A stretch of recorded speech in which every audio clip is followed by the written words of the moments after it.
पछिल्लो समय तपाईँले नेपालमा हिन्दू राष्ट्र विषयमा हुने गरेका छलफल र वाद विवाद खुब सुन्नुभएको होला। सडकदेखि सामाजिक सञ्जालसम्म यसको चर्चा सुनिन्छ।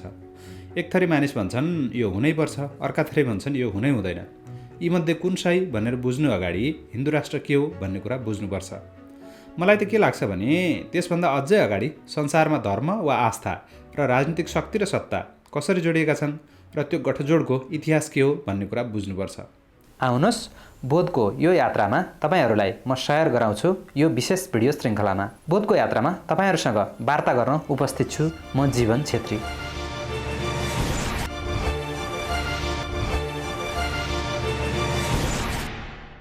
श्रृङ्खलाको पहिलो भिडियो सुरु गरौँ एउटा प्रश्नबाट। भगवानले मानिस बनायो कि मानिसले भगवान? भगवानले मानिसलाई बनाएको मान्ने हो भने त एउटा बृहत्तम दार्शनिक बहस यत्तिकै टुङ्गिहाल्यो, किनकि भगवानको सृष्टिमा सबै प्रश्नको जवाफ पनि उनैसँग हुन्छ, मानिससँग खासै हुँदैन। तर मानिसले भगवान बनाएको मान्ने हो भने मानव सभ्यताको विकास हुँदै गर्दा राजनीतिसित आस्था कसरी जोडियो भन्नेमा एउटा गम्भीर खोजी नीति हुनसक्छ। भगवानले मानिस बनाएको र मानिसले भगवान बनाएको मान्ने दुई विश्व दृष्टिमध्ये कुन चाहिँ सही भनेर मैले तपाईँलाई वा कसैलाई भन्ने वा जबरजस्ती थोप्ने विषय होइन। हामी सबै आफ्ना विचार आत्मसात गर्न स्वतन्त्र छौँ। त्यसैले कुन चाहिँ सही वा गलत भन्ने बहस गर्न लागि म यति भन्छु, मानिसले भगवानलाई बनाएको मान्ने हो भने अहिलेको संसार बुझ्न निकै सजिलो हुन्छ। इतिहासदेखि भूविज्ञान, भूगर्भ विज्ञान, जीवाश्म विज्ञान, लिपि विज्ञान आदि अनेक विधाका नयाँ आविष्कारहरूले हाम्रो सत्यको खोजलाई सहज बनाउँछन्।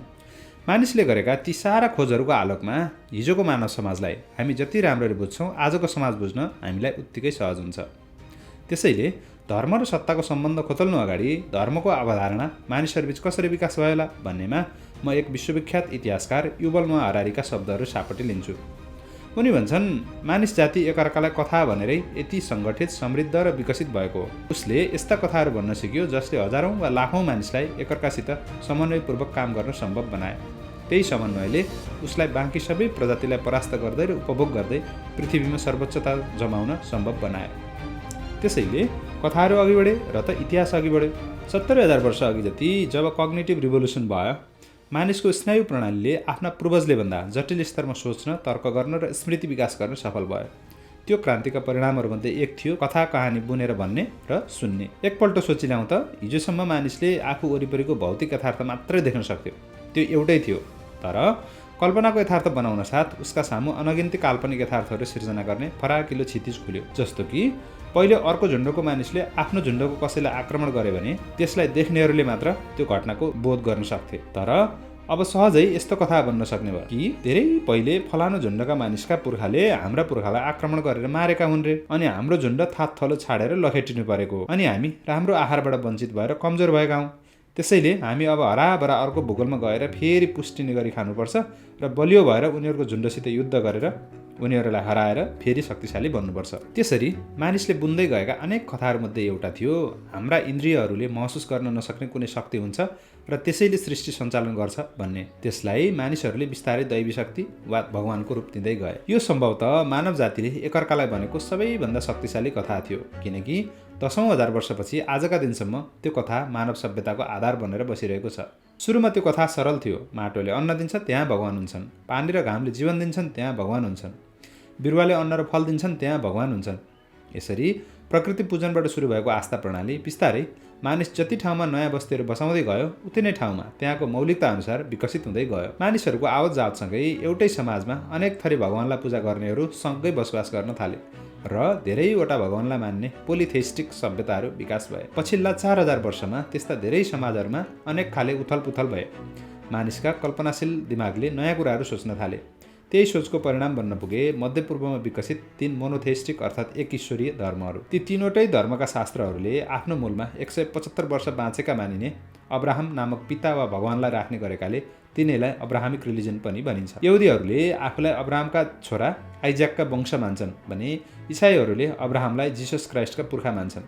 त्यस्तै मुसलमानहरूले अब्राहमका जेठा छोरा इस्माइललाई पैगम्बर मोहम्मदका पुर्खा मान्छन्। धर्म वा आस्थाले सुरुदेखि नै मानिस जातिलाई आफ्नो नियन्त्रण बाहिरका कुराहरूलाई भगवानको पोल्टामा छाडिदिने सिकाएको थियो र मूलतः निरीह, असहाय वा अन्यायमा परेकाहरूले चित्त बुझाउने ठाउँ पाएका थिए। जब एउटा ईश्वरलाई मात्रै मान्ने दिशामा ठाउँ विशेषका मानिसहरू मोडिए, कालान्तरमा त्यहाँ त्यही एउटा ईश्वर वा एक ईश्वरीय आस्थाको सर्वोच्चता कायम गर्ने र बाँकी मानिसहरूलाई आफू सरह नमान्ने अवस्था बन्दै गयो। त्यही निषेध प्रवृत्तिको सुरुवाती नतिजा थियो एउटै अब्राहम र उनका छोरा आइजाकलाई मान्ने यहुदी र इसाईहरूबीचको फाटो। त्यो फाटो इसाई धर्म जन्मेपछि कति छिटो सुरु भएको थियो भन्ने उदाहरण हेरौँ। जिसस क्राइस्टको जीवनका आधिकारिक अभिलेख मानिने 4 गोस्पेल मध्ये सन् 66 र 90 को बीचमा लेखिएका मानिने मार्क, म्याथ्यू र ल्युकका गोस्पेलहरूमा क्राइस्टको जीवनलाई यहुदी आस्थाको पृष्ठभूमि मात्रै चित्रण गरिएको छ।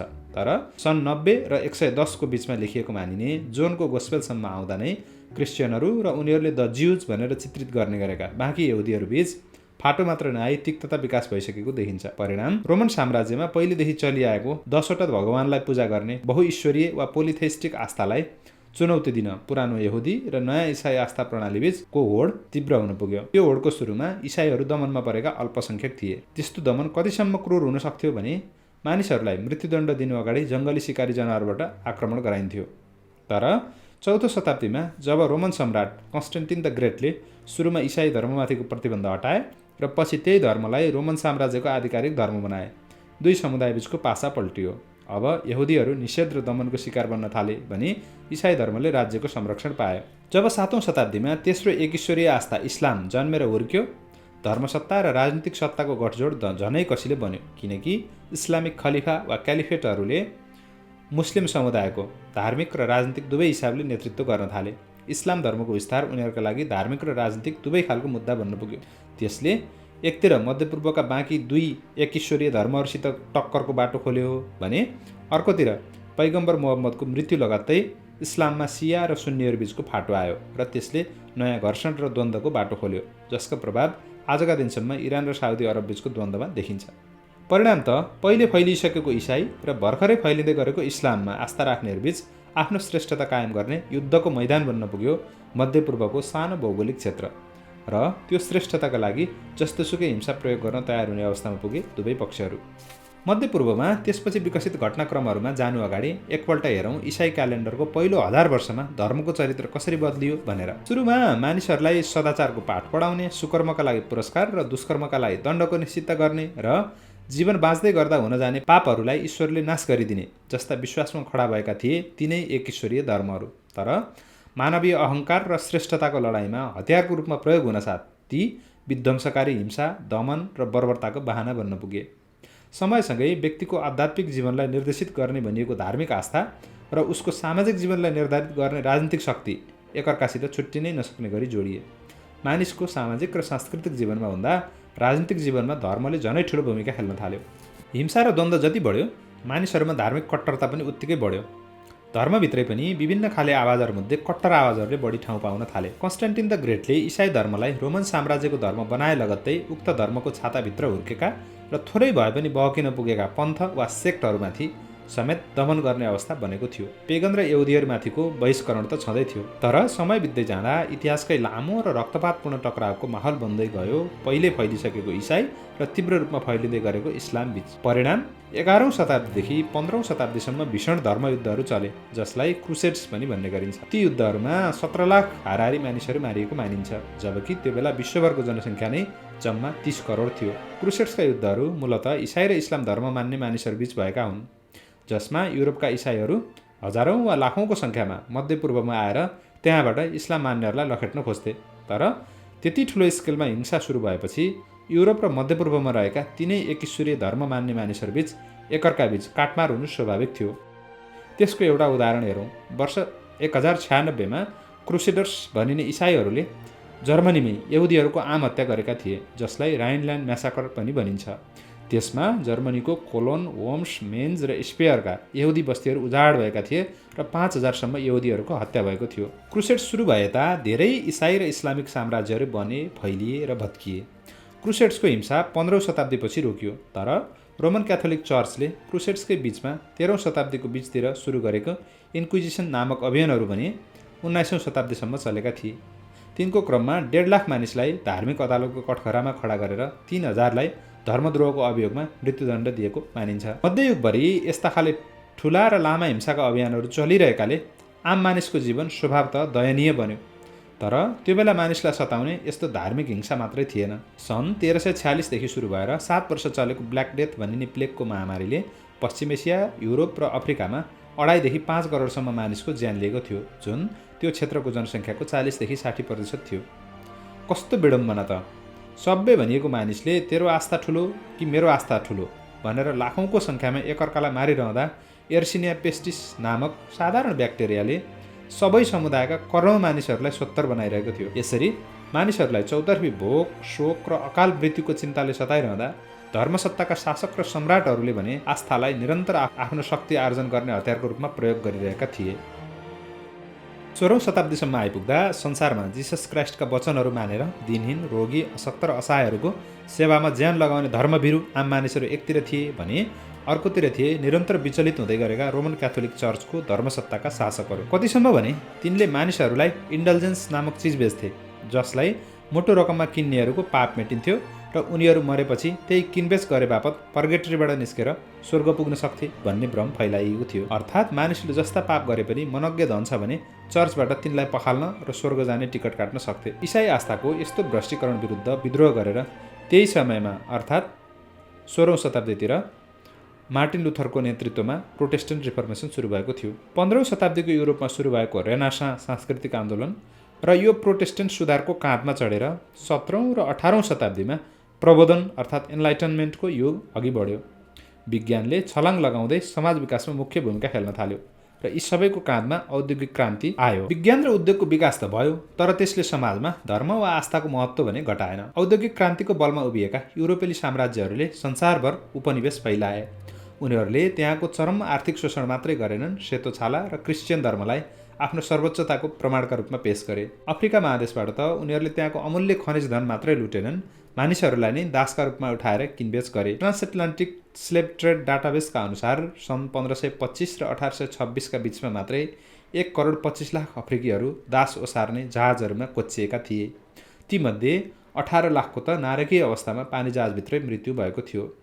बाँकी 1,07,00,000ले अमानवीय अवस्थामा दिनरात खटेर औद्योगिक क्रान्तिले खपत गर्ने उन र उखु जस्ता कच्चा पदार्थहरू उत्पादन गरे। भारत जस्तो देशमा आएर बेलायती साम्राज्यले हिन्दू र इस्लाम समुदायलाई एकअर्कासित भिडाएर आफू टिकिरहने नीति अपनायो। यसरी कुनै बेला मानिसलाई आपद विपदमा आड भरोसा दिने आस्था अब त्यसकै आडमा कसैमाथि लुटपाट वा शोषण गर्ने, उसको मौलिक आस्था, भाषा र संस्कृति नामेट पार्ने अनि उसमाथि हिंसा गर्ने र हत्या गर्नेसम्म बहाना बन्यो। यदि धर्मका कारण संसारमा यति धेरै विध्वंस मचिएको छ भने किन मानिसहरू अझ तिनमा विश्वास गर्छन् त? कुनै बेला जेरुसलम छेउछाउका केही ग्रामीण क्षेत्रका सीमित मानिसले मान्न सुरु गरेको इसाई धर्म कसरी 3 अर्बभन्दा बढी मानिसको धर्म बन्न पुग्यो त? यो प्रश्नको उत्तर लामो छ र त्यसका अनेक आयामहरू छन्। तर त्रास, धम्की र हिंसाको भरमा मात्रै उक्त धर्म संसारभर फैलिएको भने होइन। खास गरी इसाई धर्म विकासका सुरुका चरणहरूमा यो क्रान्तिकारी र युटोपियन खालको धर्म थियो। कारण त्यसअघिका पेगन र यहुदी धर्ममा ईश्वरको बिम्ब राजाको जस्तो हुन्थ्यो र उनीहरू शासक प्रतीत हुन्थे। तर जिसस क्राइस्टले भने कोही धनी होस् या गरिब, सुन्दर या कुरूप, मालिक वा दास, रोगी होस् या स्वस्थ, सबै मेरै प्रतिरूपमा बनेका हुन्।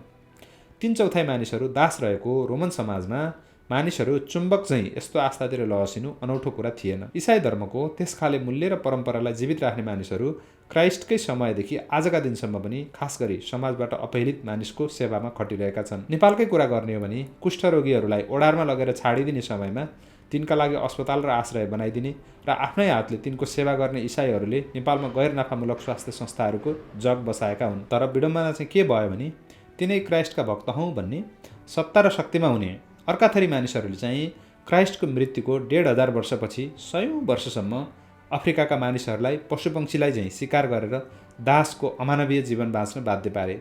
उनीहरूमाथि कल्पनै गर्न नसकिने बर्बर हिंसा गरे र उनीहरूलाई मानिसको आत्मसम्मानसहित बाँच्न दिएन।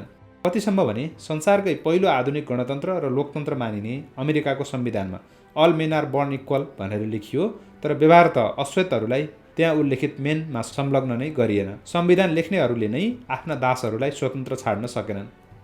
20औं शताब्दीमा युरोपेली साम्राज्यहरूले 100औं वर्षदेखि उज्याएर राखेको औद्योगिक युगको सङ्गठित हिंसाको तरबार उही यहुदी समुदायमाथि बज्रियो। आर्य नस्लका इसाईहरूको सर्वोच्चता स्थापना गर्ने उन्मादमा हिटलरको शासनले एक्लै 60 लाख यहुदीहरूलाई मारेको मानिन्छ।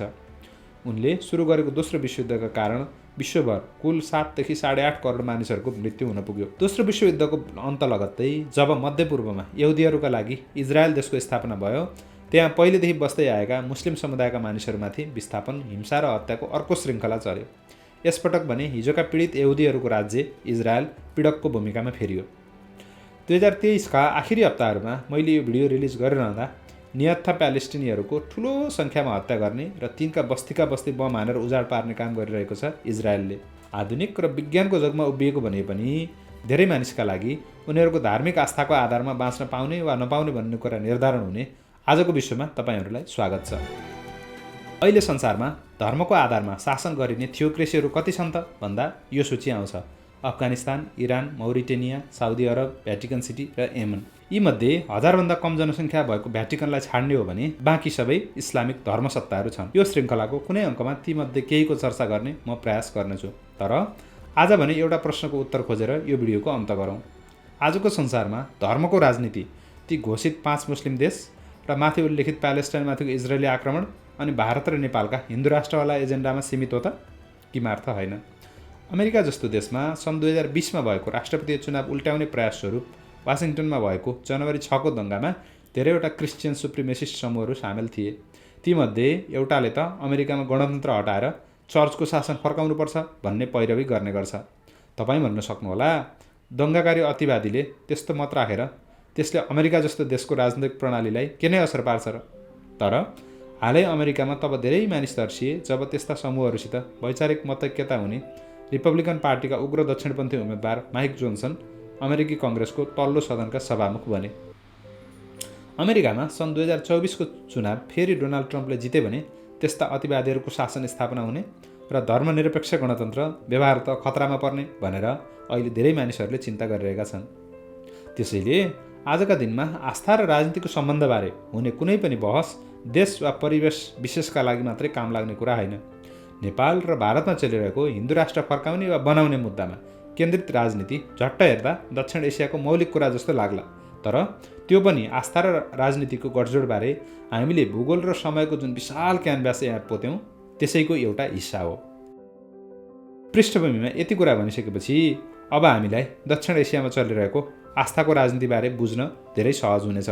तर त्यसमा जानु अगाडि भने हामीले यो भिडियोभरि चर्चा गरे चाहिँ पश्चिममा विकसित भएका दर्शनहरू र पूर्वीय दर्शनमा आधारभूत भिन्नता के छन् भन्ने कुरा बुझ्नु राम्रो हुनेछ। यो श्रृङ्खलाको दोस्रो भिडियोमा म त्यही विषयमा चर्चा गर्नेछु। यो च्यानलमा यस पछाडि नियमित रूपमा यस्तै गम्भीर विषयहरूमा मन्थन गर्ने मेरो योजना छ। त्यसैले कृपया यो च्यानललाई सब्स्क्राइब गरिदिनु होला, यो भिडियोलाई लाइक र कमेन्ट गरिदिनु होला। तपाईँहरूलाई कुनै विषयमा मैले भिडियो बनाइदिए हुन्थ्यो जस्तो लाग्छ भने त्यो पनि कमेन्टमा लेख्नुहोला।